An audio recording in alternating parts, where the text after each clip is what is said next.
मेरी जिम्मेदारियां जो हैं 2019 के बाद बहुत ज्यादा बढ़ गई। उसके तरफ इशारा मेरे नौजवान साथी जनाब आगा रुहुल्लाह मेहदी साहब ने भी अपनी तकरीर में की।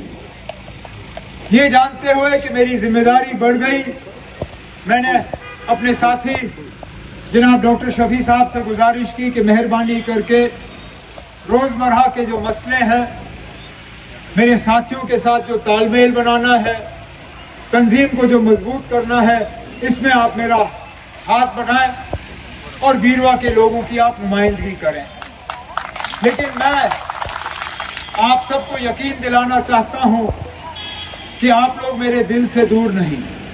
मैं जहां पे भी अपने आप को पाऊंगा, मेरी हमेशा ये कोशिश रहेगी कि आपने मेरे ऊपर जो 2014 में एहसान किया, उस एहसान को मैं मरते दम तक चुकाने का काम करता रहा। रास्ता आसान नहीं है, हमारी एक ही लड़ाई नहीं है, हमारी लड़ाई एक सियासी तंजीम से नहीं है। कभी कभी हमें लगता है कि पूरे मुल्क की सियासत एक तरफ और हम एक तरफ।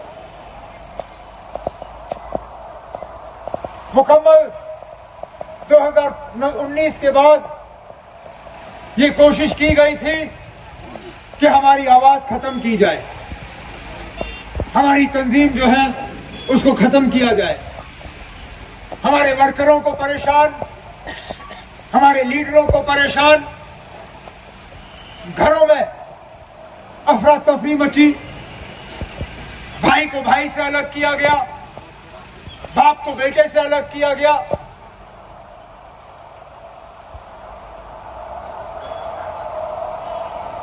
लेकिन हम घबराए नहीं, हमने अपनी लड़ाई छोड़ी नहीं, क्योंकि हम जानते हैं जो लड़ाई हम लड़ रहे हैं वो इंसाफ की लड़ाई है, वो सच की लड़ाई है, वो हमारे शनाख्त की लड़ाई है, हमारे पहचान की लड़ाई है, हमारी इज्जत की लड़ाई है, हमारे वकार की लड़ाई है। और इस लड़ाई में हम सौदाबाजी नहीं कर सकते, ना आगे जाके सौदाबाजी करेंगे।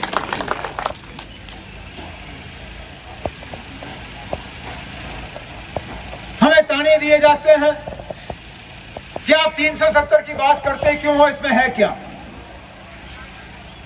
370 सिर्फ हमारी पहचान नहीं है,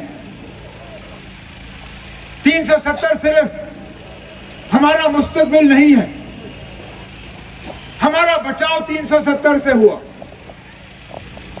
अगर शेर कश्मीर ने उस वक्त लैंड टू टिलर प्रोग्राम लाया, अगर उस वक्त जमींदारों से जमीन छीन के यहां के गरीब आवाम के हाथ में वो जमीन दी, वो सिर्फ तभी मुमकिन हुआ जब यहां 370 था। अगर यहां 370 नहीं रहा होता, आज हम अपने जमीन के मालिक नहीं होते। पूरे मुल्क को 60 साल लगे मुफ्त तालीम देने में।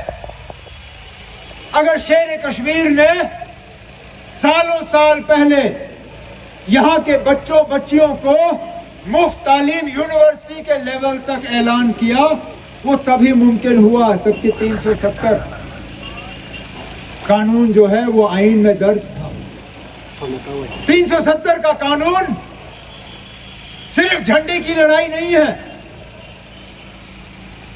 हमारी गुर्बत के खिलाफ लड़ाई, उसमें 370, हमारे नौजवानों के रोजगार की लड़ाई, उसमें 370, हमारी आवाज आजादाना तरीके से अपने मजहब को आगे ले जाना, उसमें 370।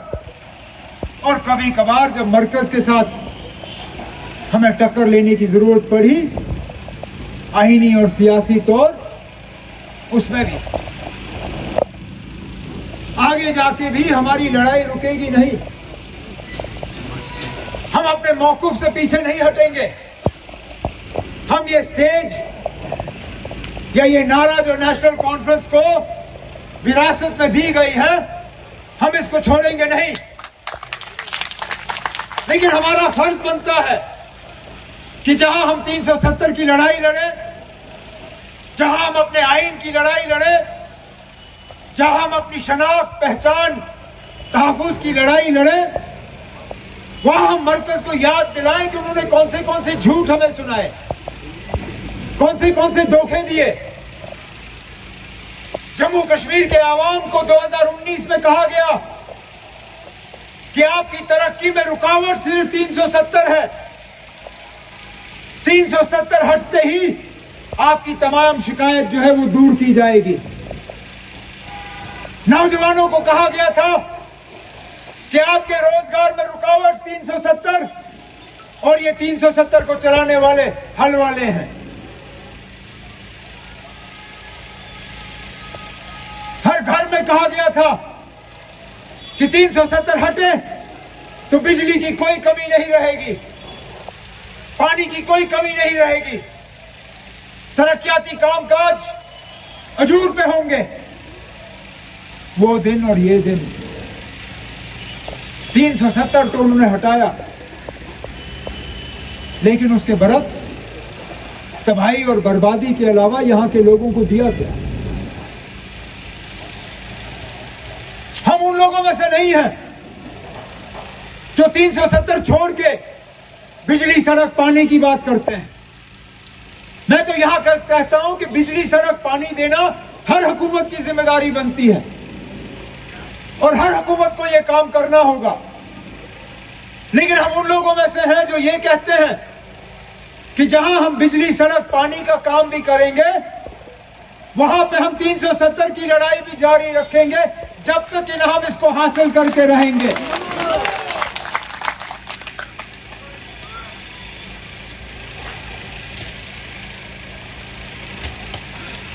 लेकिन ये कहां का इंसान?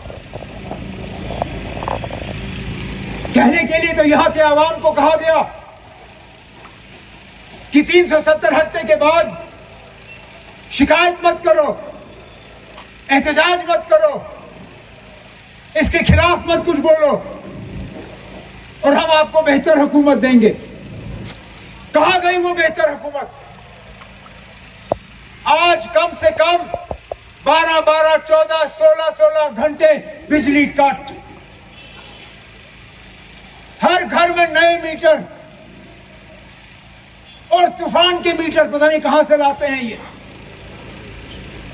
पहले तो कहा था कि मीटर लगाओ, हम आपको 24 घंटे बिजली देंगे। फिर कहा कि आप डिजिटल मीटर लाओ, डिजिटल मीटर से निजाम बदल जाएगा। लोगों ने डिजिटल मीटर लगाए, जुमा हफ्ता नहीं हुआ, कहा ये डिजिटल मीटर ये चला नहीं, अब हम स्मार्ट मीटर लाएंगे। और स्मार्ट मीटर भी ऐसा तूफान का, पहले इसमें पैसा भरो, बाहर से बिजली आती नहीं है, मीटर में से पैसा जो है निकलना शुरू हो जाता है। बिजली कहीं नहीं। मस्जिदों में आज लकड़ी हुकूमत के तरफ से फराहम नहीं होती, बिजली वो दे नहीं पाते। कम से कम मस्जिदों में थोड़ी बहुत गर्मी लाने के लिए अगर वहां हमाम जलाने की भी जरूरत पड़े, वहां पे भी लकड़ी का आज बंदोबस्त कहीं नहीं।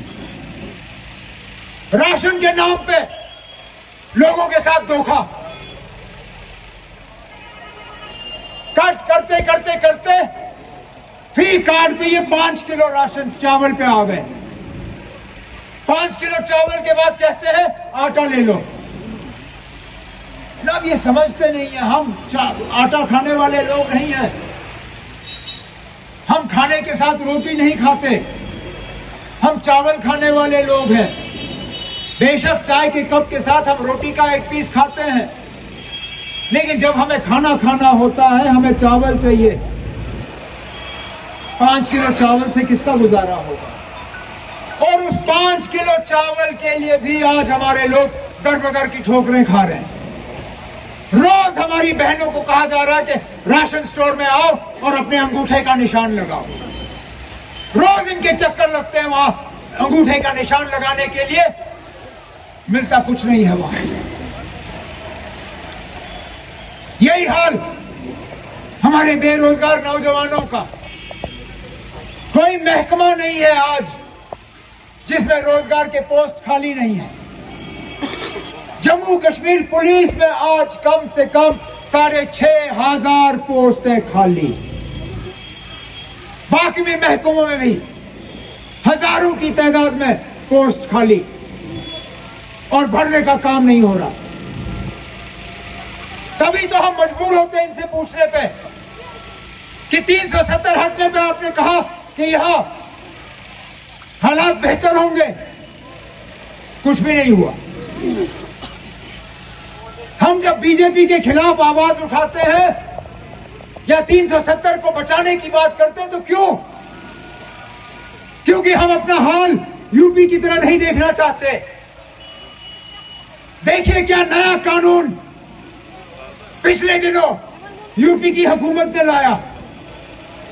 वहां पे यूपी में आज किसी भी चीज पे हलाल का मोहर लगाना अब जुर्म हो गया है। अगर किसी भी चीज पे हलाल का मोहर लगा हो, आप अपने घर में वो चीज रख नहीं सकते हो। आज यूपी हुकूमत के तरफ से मुसलमानों के घर पे छापे लग रहे हैं कि कहीं उनके घर से कोई ऐसी चीज ना निकले जिस पे हलाल का मोहर लगा हो। सीधा सीधा मुसलमानों पे आज सियासी तौर और कानूनी तौर ये वार किया जा रहा है। क्यों? मैं पूछता हूं उन लोगों से जिन्हें आज जम्मू कश्मीर में बीजेपी का झंडा थाम के रखा हुआ है। अरे नाब जमहूरियत आपको खुली इजाजत देती है, आप किसी भी जमात का झंडा पकड़िए, लेकिन ये कहां तक है ना कि आप अपनी जबान जो है उसको बेच डालो।